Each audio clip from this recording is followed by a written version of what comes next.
Boa noite a todos. Então, antes de iniciarmos o nosso bate-papo de hoje,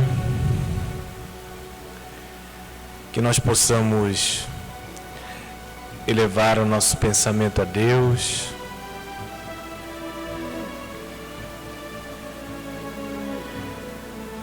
que o nosso Mestre querido, que aqui se faz presente e representado, possa envolver os nossos corações. Que a alegria de aqui estarmos reunidos em nome dele, enquanto tantos outros irmãos impossibilitados não podem aqui compartilhar presencialmente desse banquete. Mestre querido, que tu possas da mesma forma alcançar esses corações. E aqui, que o teu amor se faça presente, que a tua vibração possa alcançar as nossas mentes, trazendo-nos a paz que tanto buscamos. Mestre querido, envolvidos no teu amor, possamos recolher a tua paz dentro de nós.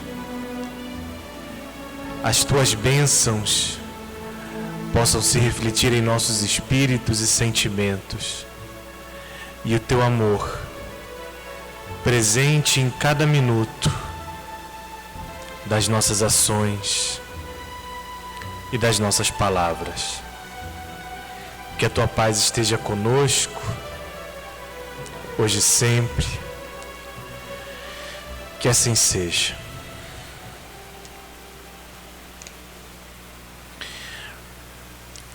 Talvez o grande desafio de qualquer um que divulgue a doutrina espírita, seja através de aula, seja de forma virtual, enfim, seja da forma que for, é não saber exatamente a quem ele interpela, a quem ele se dirige. O que eu quero dizer com isso? 99% de nós, onde eu me incluo, atravessam aquela porta por conta do sofrimento. Tem 1% que é privilegiado e que vem por vontade própria. O ponto é que cada um de nós que está aqui presente traz em si uma interrogação, a face. Sabemos que muitos são pelo sofrimento, mas qual sofrimento?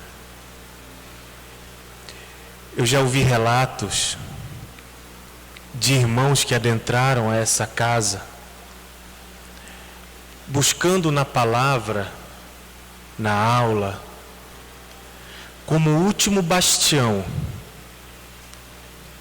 antes de cometer uma besteira muito grande. Outros aqui se apresentam com um coração latente de revolta, desejosos de vingança, diante da melancolia, arrasados pelos piores pensamentos, decepções, traições. E o desafio é alcançar esses corações através da espiritualidade. Porque uma coisa eu sei, do lado de cada um de nós tem um amigo.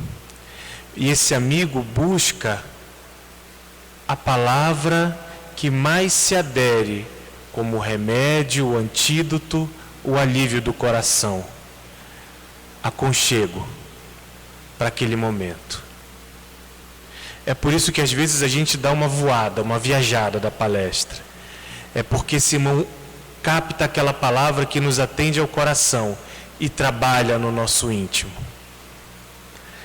Porém, nesse ano duro, esse ano difícil, talvez tenhamos todos ou quase todos um sofrimento em comum diante daqueles que eventualmente perdemos na jornada.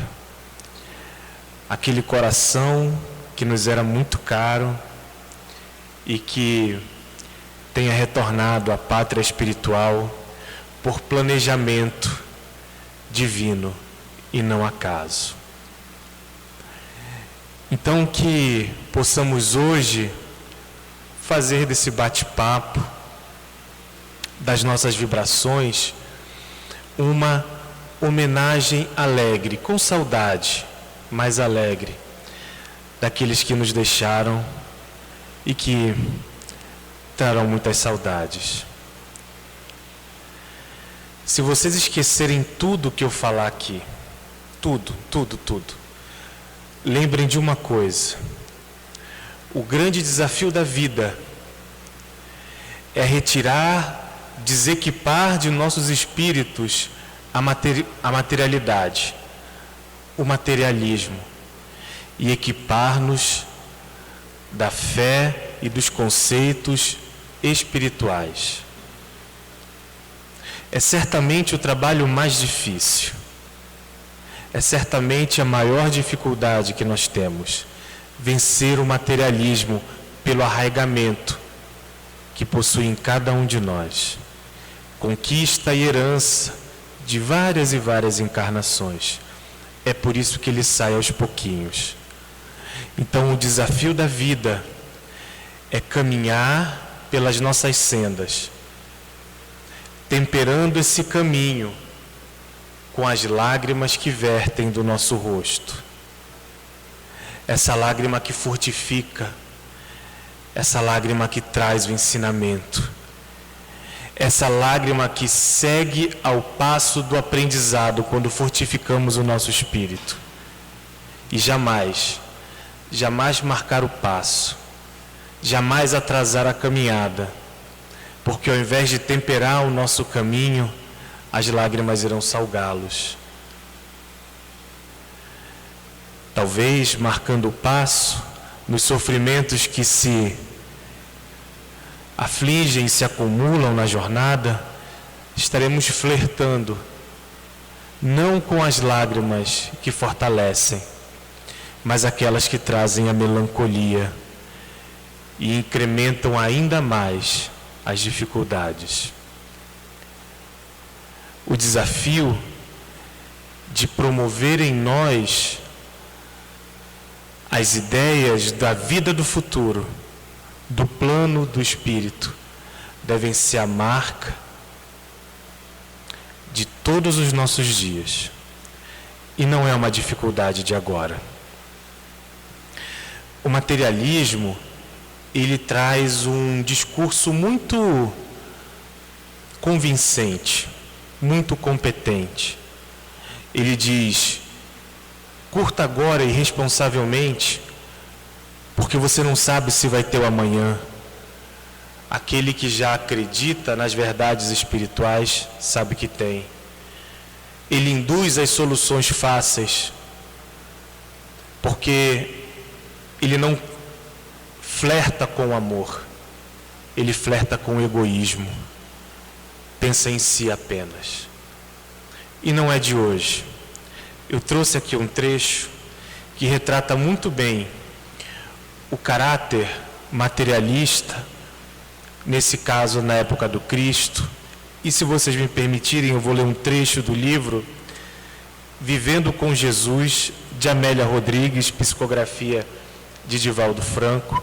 Amélia Rodrigues, poetisa, ela, na época do Cristo, ela foi a mulher hemorraísa, Verônica, a mesma do Santo Sudário. E ela traz, através de uma coletânea do Divaldo Franco, passagens maravilhosas, já da perspectiva do plano espiritual da época do Cristo.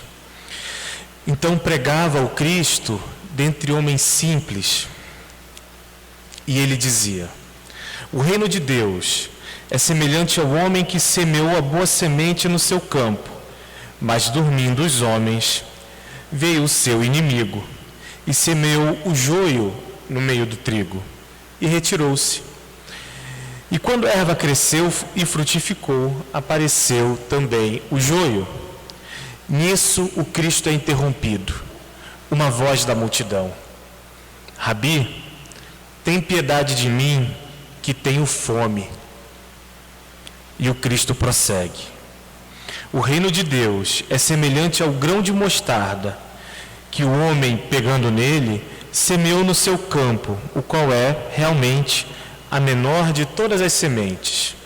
Mas crescendo é a maior das hortaliças, e faz-se uma árvore, de sorte que vêm as aves do céu e se aninham nos seus ramos. Nesse instante, novamente, o Cristo é interrompido: Rabi, socorre-me a indigência em que me encontro agora. E o mestre prossegue: o reino de Deus é semelhante ao fermento que uma mulher toma e introduz em 3 medidas de farinha, até que tudo esteja levedado. Mais uma vez, a interrupção: Rabi, tu vens em nome de Deus, liberta-nos da miséria que nos enlouquece.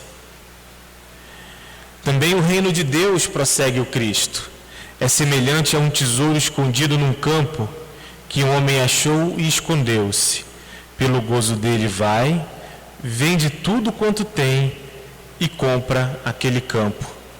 Mais uma interrupção: Rabi, não queremos o reino do céu, mas o da terra mesmo nos serve.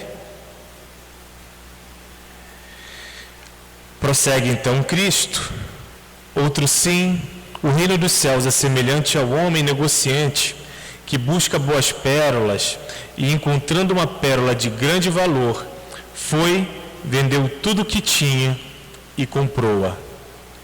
E a última interrupção se fez: Rabi, não desejamos as palavras, mas sim apoio violento para desapiar do poder os injustos e os exploradores. O materialismo, apesar das pérolas que nos são colocadas, ainda é a cruz que nos prega ao solo desse planeta. Porém, entendendo toda a nossa existência como um grande teatro, onde aqui nós temos o palco exatamente revelado para atender às nossas necessidades, o script pré-programado, a qual podemos talvez alterar esse script, podemos improvisar para melhor ou para pior. Porém, diante de toda essa existência em que nos colocamos de desafio, estamos sob as leis de Deus, apesar das nossas teimosias. E se tem algo que nos revela através dos evangelhos, através da codificação, é que as leis divinas, elas gravitam todas, sem nenhuma exceção, em torno do amor. Todas as leis divinas giram em torno do amor. A inteligência suprema, a causa primária de todas as coisas, o Deus infinitamente justo e bom, se utiliza do amor que anda de mãos dadas com a justiça, para reger a vida e as leis de todo o universo.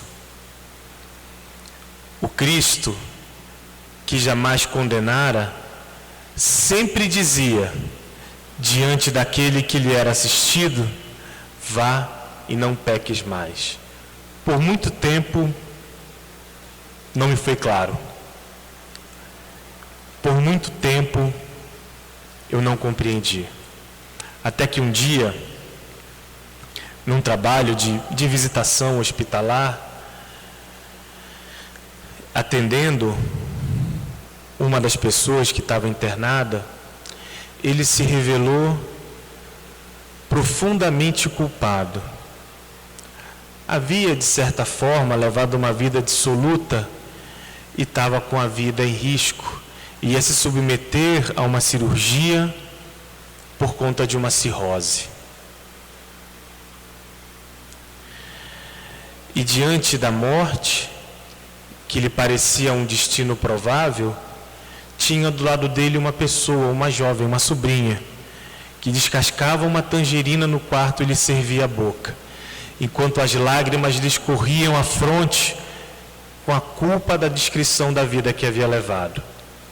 A pessoa que me acompanhava, então, me deu a explicação. Deus está muito mais preocupado com o nosso futuro do que com o nosso passado.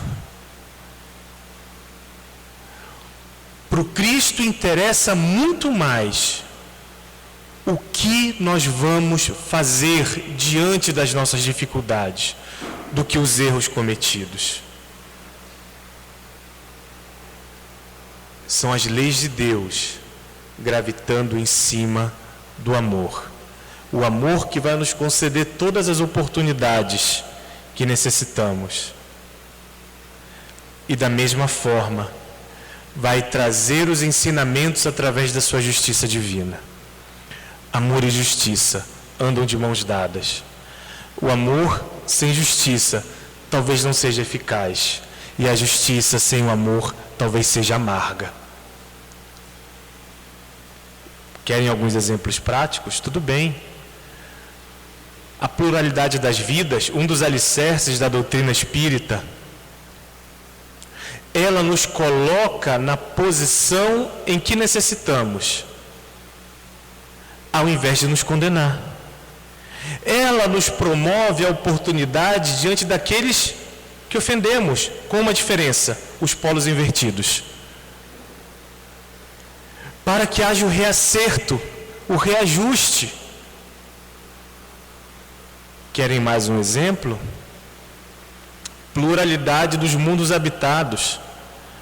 Se formos no Evangelho segundo o Espiritismo e pegarmos principalmente Santo Agostinho, as passagens de Santo Agostinho, nós vamos entender que a Terra, o nosso planeta, é chamado por ele um mundo de exílio, um mundo onde almas vieram aqui para se regenerar. Vejam o esforço divino na recuperação das almas. Se isso não é amor, eu não sei.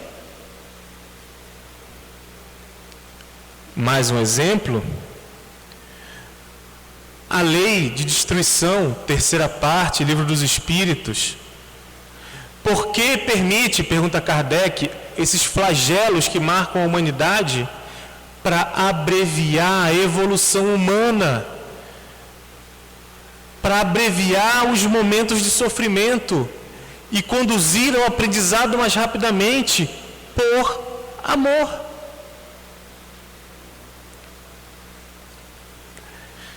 Emmanuel, através do Chico, costumava dizer: no dia que a lei de causa, que a lei de justiça bater a tua porta, vier ao teu encalço e ao adentrar na tua casa, te perceber, te flagrar, com as mãos sujas no lodo do sofrimento alheio, em atitude de bondade e caridade, reza essa mesma lei que dê um passo para trás e aguarde. Paulo: o amor cobre a multidão de pecados. As leis de Deus gravitam em torno do amor. Tem uma passagem que conta essa Humberto de Campos, de uma mulher que era uma cortesã e que ela estava em processo de apedrejamento. E Pedro, já tinha ocorrido a passagem da ascensão do Cristo, estava pregando o cristianismo numa capelinha, a portas fechadas, que rolava uma perseguição, acho que todo mundo sabe, rolava uma perseguição, então portas fechadas, ele estava pregando para mulheres, esposas de homens de posses. De repente a porta se abre e essa mulher, já atingida por algumas pedras, engatinha, vem de joelhos pelo meio da pequena capela. Pedro tem a menção de ajudar aquela mulher. Os homens que a perseguiam estavam do lado de fora. Regiam as leis judaicas que eles não poderiam adentrar ao lugar santo, mas esperavam que Pedro colocasse aquela mulher para fora para que se terminasse o apedrejamento. Bem, no que Pedro faz a menção de ajudar, todas aquelas mulheres olham para Pedro com um olhar de reprovação. Muitas eram contribuidoras da Casa do Caminho. E aquela mulher que estava lá no meio pedindo ajuda, quantas vezes não tiveram os maridos dormindo fora de casa, frequentando festas que ela organizara? Diante do olhar de reprovação da plateia, Pedro se recolhe, vai num cômodozinho à parte da capela e começa a chamar o Cristo. E como se saísse do reboco da parede, as chispas de luz, formando a silhueta do Cristo, ele se apresenta e diz: me chamastes, Pedro? Estou aqui. Mestre, tu vistes a mulher que adentrou? Sim, Pedro. Ela está bem machucada, né? Mas se trata de uma cortesã, mestre. Quanta humilhação não causou aquelas que estão escutando a preleção? Ela era uma cortesã. Sabe que esse é o destino. É uma mulher viciada. Pedro, não vim eu pelos doentes? Mestre, o que eu devo fazer? Pedro, o que você deve fazer eu não sei, mas enquanto tu pensas, eu vou lá ajudá-la. O recado é claro. Bom, não preciso dizer o que Pedro fez, né? Foi lá e ajudou a mulher. Mas nos dá as leis divinas, suportadas pelo amor. Tudo aquilo que nós necessitamos para evoluir, e não o que nós necessariamente merecemos. Mas existem dois mecanismos muito interessantes, os quais se servem as leis divinas para nos apoiar nesse caminho de ascensão. A primeira, conta-nos o Livro dos Espíritos, que na nossa primeira encarnação, na transição de princípio espiritual para espíritos, na nossa primeira encarnação, nos são dados dois presentes: a centelha do amor e a centelha da fé. E por que esses dois? Porque eles são a mistura perfeita. Arroz com feijão, goiabada cascão e queijo Minas. Eles promovem a combustão perfeita. Um é o motor, o outro é o combustível. Quando juntos, é mais explosivo do que falar de política no grupo de WhatsApp da família. Podem acreditar. E como funciona esse mecanismo? As ações do amor, como o grande combustível. E quando eu falo ação do amor, gente, eu não estou dizendo que é fácil. A melhor forma de amar aqueles que nos trazem embaraços é dando paciência. A melhor forma de trabalhar a bondade, uma vertente do amor, é diante daqueles que nos prejudicam. A melhor parte de trabalhar o perdão, a melhor forma, é perdoando. Então não é fácil. O amor, a ação do amor, ela automaticamente nos conecta à espiritualidade amiga. Ela constrói em torno de nós uma psicosfera conectada com o plano espiritual. E quando nós estamos conectados, as nossas forças se multiplicam. Os problemas, por mais que grandes, são enfrentados. As querelas, por mais que sem solução, são faceadas.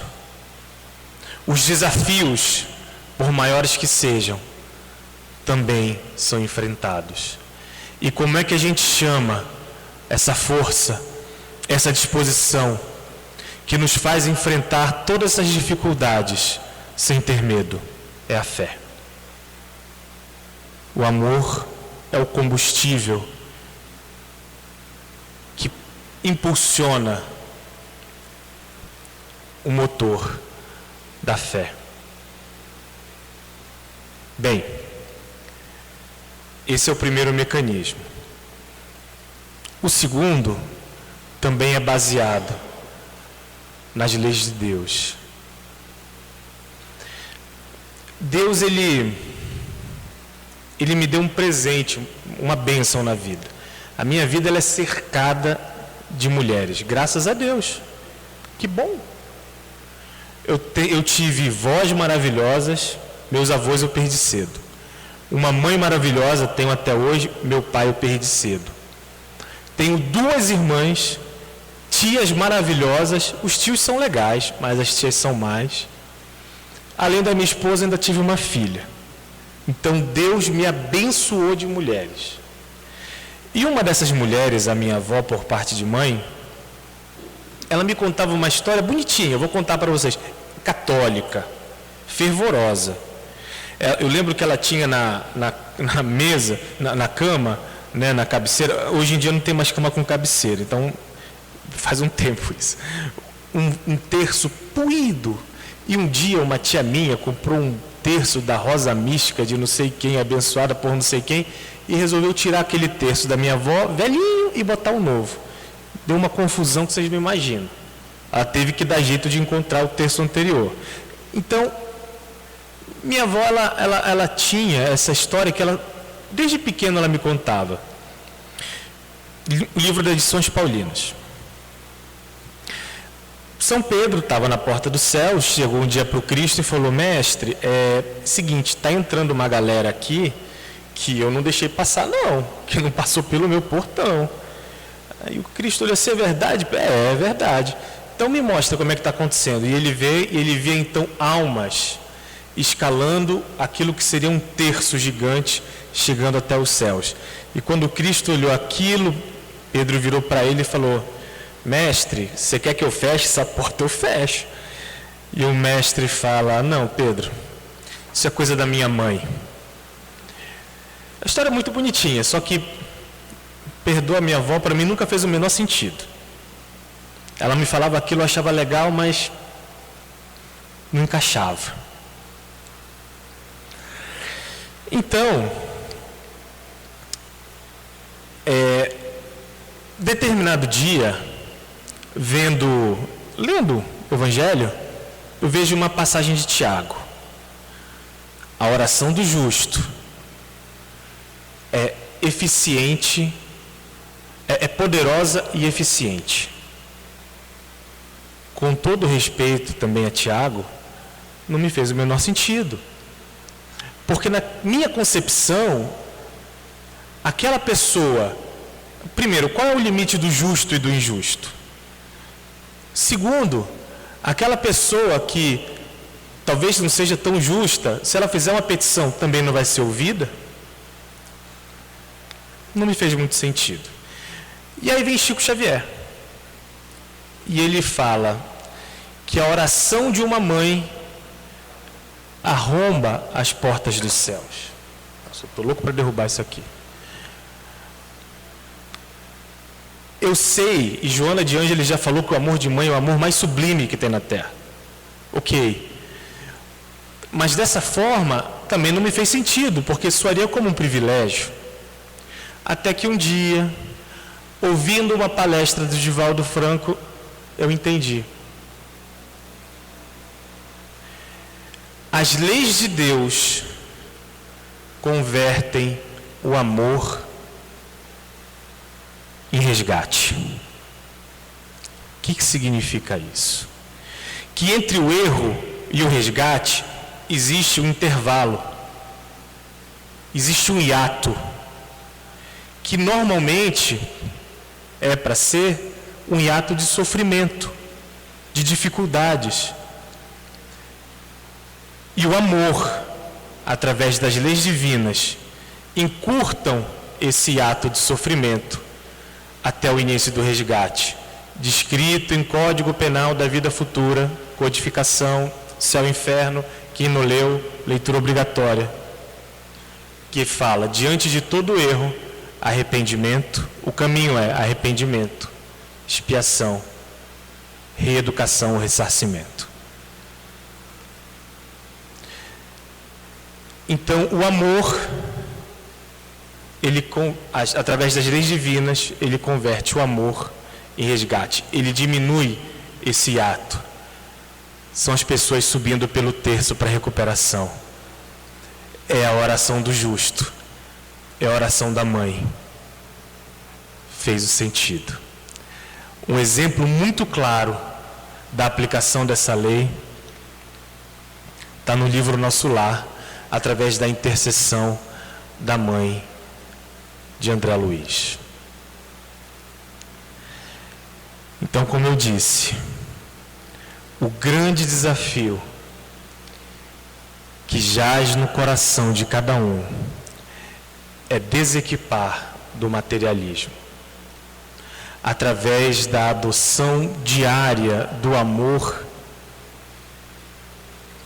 em todos os seus formatos. Às vezes vai ser da bondade, às vezes da paciência, às vezes da tolerância, com as lágrimas naturais do sofrimento que enrijecem o coração e temperam o caminho da vida. Talvez tenha sido essa a mensagem do Cristo, quando Ele nos diz para apacentar as ovelhas, é auxiliar aqueles que nos cercam a acenderem a luz do amor dentro do espírito de cada um. Ninguém acende a luz do amor em ninguém. Esse é um processo individual, único e inalienável. Mas, com as ações do amor, será possível assim auxiliar o outro na jornada. Talvez tenha sido isso que o Cristo quis dizer quando nos pediu, na sua derradeira lição, para amarmos uns aos outros como Ele nos amou. Muito obrigado.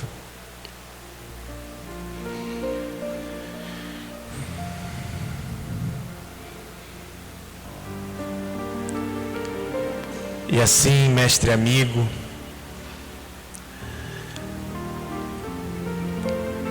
nessa rogativa que fazemos ao teu coração sublime,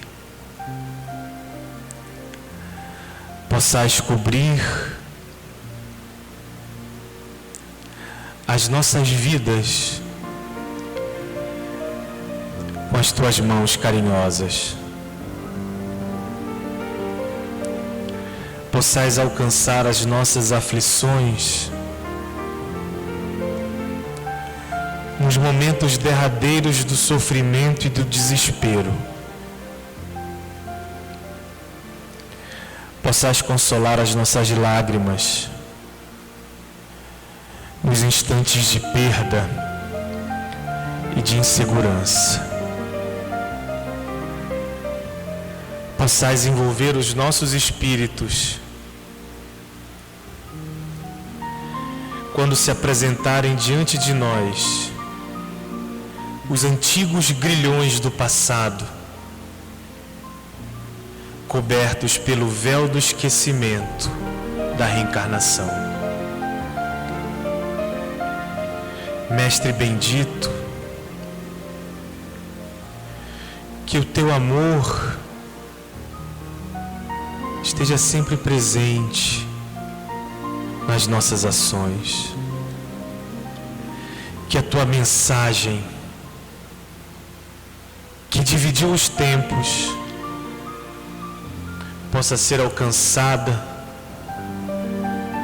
por todos aqueles que trazem as cicatrizes do coração. Que possamos prosseguir a nossa jornada terrestre olhando a Ti, com um sorriso nos lábios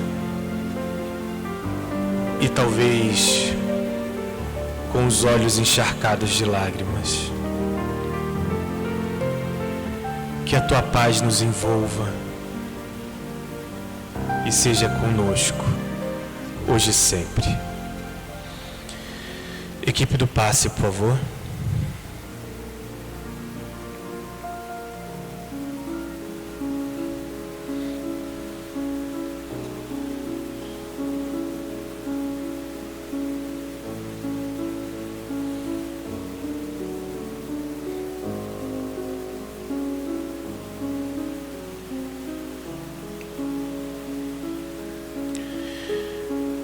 Que possamos elevar o nosso pensamento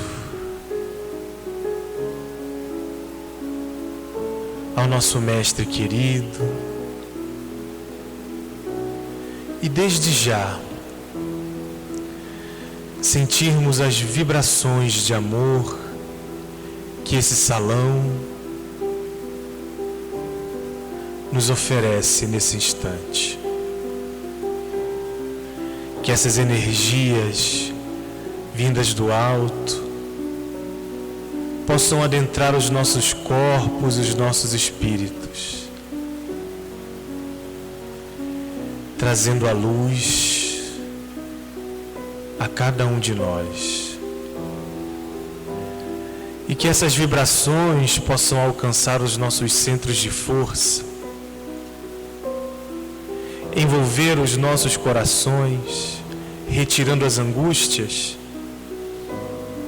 dando-nos força para os enfrentamentos da existência. Que essas energias envolvam a nossa consciência, dando-nos a paz que tanto buscamos. Que essas energias tragam força às nossas mãos e aos nossos espíritos, para que prossigamos a nossa jornada com coragem e esperança. Mestre querido, que as tuas bênçãos que nesse instante se jazem fartas dentro de nós, possam conosco permanecer, nos envolvendo, sendo as nossas conselheiras